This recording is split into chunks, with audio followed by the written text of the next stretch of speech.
Good morning, welcome back to my channel Puja Debnath vlogs. আশা করি সবাই খুব ভালো আছে আর আমরা খুব ভালো আছি। তো চলো আজকের ব্লগটা এখান থেকে শুরু করছি। এখন বাজে হচ্ছে সকাল 9টা। আর আজকে তো ছুটি, বিছনা টিছনা কিচ্ছু গোছানো হয়নি। ওই যে বিছনা টিছনা কিচ্ছু গোছানো হয়নি এখনও। আর ওদিকে রান্নাও বসানো হয়নি। রান্না বসানো হয়নি বলতে কি, শুধু সকালবেলায় আবার লুচি খাবেন। বাড়িতে থাকলে অনেক কিছু আবদার হয় না, এখন লুচি খাবেন, সেই লুচি করা হবে সকালবেলা। তো লুচির তরকারি বসানো হয়েছে, আলুর তরকারি, বাটি চচ্চড়ি যেটাকে বলে, লুচির আলু তরকারি, সেইটা বসানো হয়েছে। এবার আটা মাখা হবে, তারপর লুচি করা হবে। সকালে উঠে মাথাটাও আঁচড়ায়নি। তো বর আর মেয়ে গেছে হচ্ছে ওই মুদিখানা যে সদাই আনতে, কিছু জিনিস আনতে হবে, সেগুলো আনতে গেছে।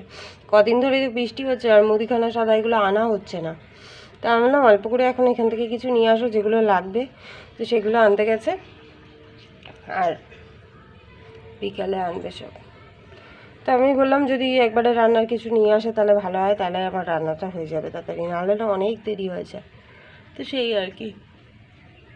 তো চলো সকালের এদিকে কাজবাজ টিফিনটা বানিয়ে নিই, কাজবাজ মোটামুটি সেরে নিই, আর পরে আসছি।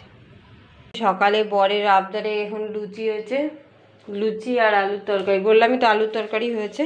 আর এই যে লুচি গরম গরম ভেজে দিলাম, ওরা খেতে লাগুক। আর এই কটা আছে, আমি পরে ভেজে ওদেরকেও দেবো আর আমি খাবো। তো ওদেরকে দিয়ে দিই, ওরা খাক। সকালে লুচি আর আলুর তরকারি। না নিয়ে নাও, এ বাবা নিয়ে যা,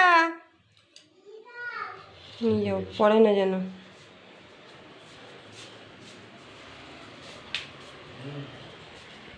এই যে তোদের হ্যাপি বার্থডে টু ইউ হচ্ছে না, তাই আমি লুচি তরকারি করে দিলাম। তোরা সকাল থেকে কেক বানাচ্ছিস, ওই যে কেক বানাচ্ছে, ওকে ও রুটি যখনই করব তখনই ও কেক বানাবে আটা দিয়ে। কেক বানাচ্ছে, আর খা। ওই দেখ ফুলকো লুচি দিয়েছি, কেমন হয়েছে ফুলকো লুচিটা? না দেখতে কেমন হয়েছে, গরম। তো এই যে তখন তো বাজারে গেছিলো, তারপরে তো আসার পর তোমাদের সাথে শেয়ার করা হয়নি, কারণ লুচি টুচি বানালাম, তারপরে খাওয়া দাওয়া করলাম। তো এখন বাজার ঢাললাম। এই যে কলমি শাক নিয়ে এসছে, ওই মুদি সাদাই এনেছে, তার সাথে কলমি শাক নিয়ে এসছে দুটো। কলমি শাকগুলো খুব সুন্দর, টাটকা একদম। আর পটল এনেছে, আর আদা ছিল না, আদা এনেছে। তো পটলগুলো দেখো কি সুন্দর সুন্দর পটল, একদম টাটকা টাটকা পটল। তো পটল আলুর তরকারি হবে আর কলমি শাক হবে আজকে, ব্যাস। এই সিম্পল রান্না, আর কিচ্ছু হবে না। এইগুলো দিয়ে গাছ হবে, এই যে গাছ বেরিয়েছে আদা। হয় না সব সময়, আবার অনেক সময় হয়। তো এই এনেছে, আজকে রান্না হবে এই। তো চলো রান্নাবান্না করি, ঘুম পাচ্ছে, রান্নাবান্না করি, আবার পরে কথা বলবো। এই যে স্নান কমপ্লিট হয়ে গেছে, এখন খাওয়া দাওয়া করবো। আর আজকে কি রান্না হয়েছে চলো তোমাদেরকে দেখাই। তো এই যে দেখো, এখানে আছে হচ্ছে কলমি শাক ভাজা। এই যে কলমি শাক ভাজা আছে এখানে, নিরামিষ রান্না আজকে শুক্রবার। আর এখানে আছে হচ্ছে ভাত আর কলমি শাক ভাজা। আর এখানে আছে হচ্ছে আলু পটলের তরকারি। এই হচ্ছে আজকে রান্না। তো এখন খাওয়া দাওয়া করবো। তো চলো খাওয়া দাওয়া করে নিই, আবার পরে আসছি। তো এই যে সন্ধ্যাবেলা মেয়েকে রেডি করে দিয়েছি। আর আজকে সকাল থেকে আমি ভুলেই গেছিলাম আজকে যে অক্ষয় তৃতীয়া। তো সবাইকে অক্ষয় তৃতীয়ার অনেক অনেক শুভেচ্ছা।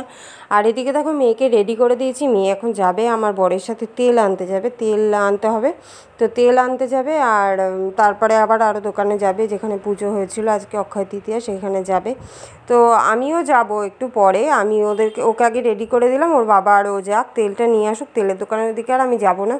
তো আমি আমাদের পাড়ার ওদিকে যে ইংলিশনগরে দোকান আছে ওইখানে যাব। তো ওরা আগে যাক, আমি পরে পুজো দিয়ে তারপরে যাব। পুজোটা দেওয়া হয়নি এখনও সন্ধ্যাবেলায়, তো সন্ধ্যা দেবো, তারপরে রেডি হয়ে তারপরে যাব। তো চলো ওরা যাক, আমি পরে যাচ্ছি। তো চলো আবার পরে আসছি।